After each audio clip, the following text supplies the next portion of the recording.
আসসালামু আলাইকুম প্রিয় দর্শক, আপনারা এখন দেখবেন আলু ছোলা। নানা আপনারা এখানে কি করছেন? নানা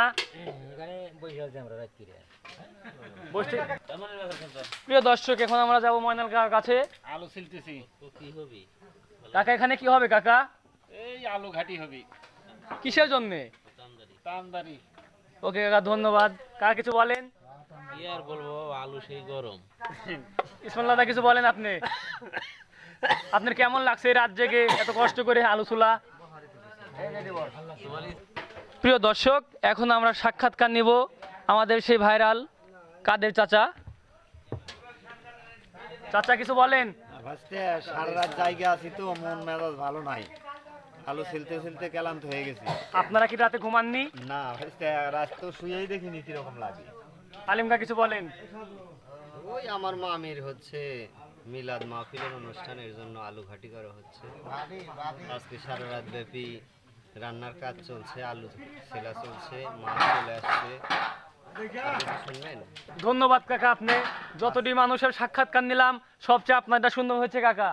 এখন আমরা সাক্ষাৎকার নিব আব্দুল রশিদ সরকার। যারা কিছু বলেন? আলিমের ভাবির তামদারি আলু আলু সুলতান কেমন লাগছে? ভালোই লাগছে, তোলা তোলা। প্রিয় দর্শক, এখন আমরা সাক্ষাৎকার নিব আরিফুল মামা। মামা কিছু বলেন? মামা কেমন লাগছে আপনাদের রাজ্যে কাজ করতে?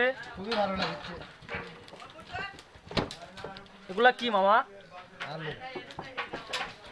আলু দিয়ে কি মাছ দিয়ে কি মুড়ি ঘন্ট হবে? ধন্যবাদ মামা। বলেন কি বলবো, সব কাজের লোক কাজে ব্যস্ত আছে। কিসের কি আয়োজন এখানে? এখানে অনুষ্ঠান হচ্ছে, কিসের অনুষ্ঠান? চাদ্দ মরার। এখন আমরা শেষ সাক্ষাৎকার নিব সেই উত্তরবঙ্গের শ্রেষ্ঠ কবিরাজ শাহজাহান কবিরাজ। শাহজাহান ভাই কিছু বলেন?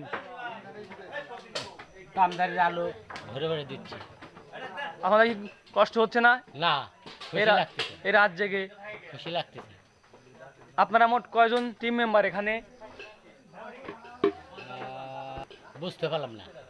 আপনাদের এখানে মোট যে কাজের লোকজন আছে মোট কতজন? কত 40-45। 40-45 না? ওকে ধন্যবাদ। এই বলে আমার ভিডিও শেষ করছি। বাংলাদেশ জিন্দাবাদ।